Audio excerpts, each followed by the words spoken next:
5, 4, 3, 2, 1. Anyway, let me not transgress the limit from the education point of view. I am just coming to it. I say, please give me one taluk or one district, and I will see that the money is spent on education in a particular place under a particular taluk within 10 years give you a benefit of 10%. Let us have an experiment. I have been saying this from 1948. If you want, I will show you a copy of it which I sent to Pandit Nehru, who was then the Prime Minister, and to the Education Minister as well as others. Let us try to be practical in approach. Coming to elementary education, have we succeed in it? Is it not a directive principles of state policy to provide elementary education to all? We have passed 22 years and have we succeeded in it? Is it not very shameful for us that even now the percentage of literacy is barely 37%? These days, the attendance in the elementary schools is between 40 to 60 per teacher. If anybody or any officer seen this and still keeps quiet when a teacher has 40 pupils to teach, he should be either a dunce or a crook or a misfit in the society. In elementary education, the maximum a teacher can handle is not more than 15 or 20. It can increase afterwards. The foundation has to be stronger in the beginning stages. I request the minister to spend any amount for elementary education, but not to allow more pupils in a class. He should see if it is not possible for us to fix up an average attendance by 15 or 20 for a teacher up to the third standard, and afterwards it can go to 15 to 30. In high schools, it can go up to 40. I know a number of classes having more than 80 students in a class. What can you call it except a flock? Coming to high school education, the best type of education that our country needs and could have been benefited by was basic education evolved by Mahatma Gandhi. How far we have succeeded in it and have we been influenced in implementing it?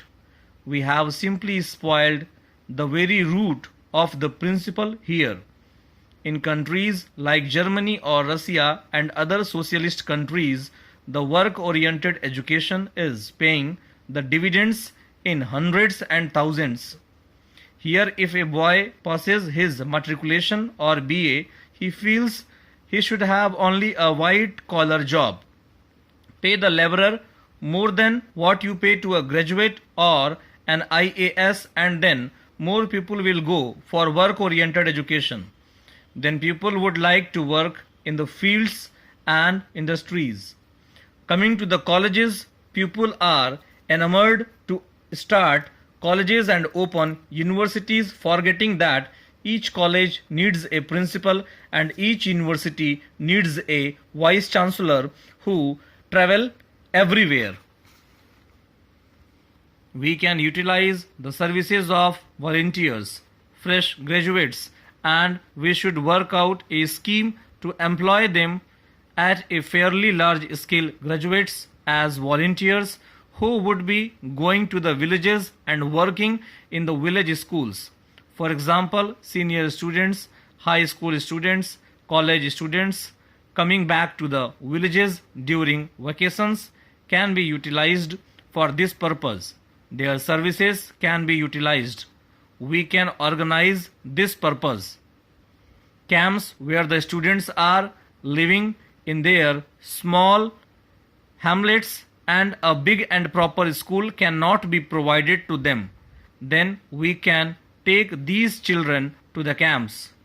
Maybe a 1 day camp or a 2 day camp once a month to the nearest good school where they can be exposed to proper schooling. And the second strategy that we should think of is to go in for the concept of community school. Our concept of community school is that the school would be in a sense the center of community life. To this would be attached a balwadi for a little children, because so far as girls are concerned, most of the older girls have their responsibilities of looking after younger children. So if there is a good balwadi, then the younger children could be brought there, could be bathed there, could be given one meal. The ministry has a scheme of nutrition program for the little children. They can be provided with one meal, and many of those older girls who could learn how to look after the younger babies under the guidance of some teacher. And this would be a good training for them, and this would be a part of their work experience as well as their social service. We want also that these schools should be the centers of adult education. By adult education, I am really thinking of the youths, especially between the ages of 14 to 23. While I recognize that we must think of everybody, I feel that we should leave to the voluntary agencies the responsibility for educating all those who are above 23 years. We should also try to use the mass media for providing education for those who are above 23. But we must concentrate in a very big way on the age group of 15 to 23 years who are out of school, but who should be provided with physical culture, with recreation as well as with literacy and continuing education.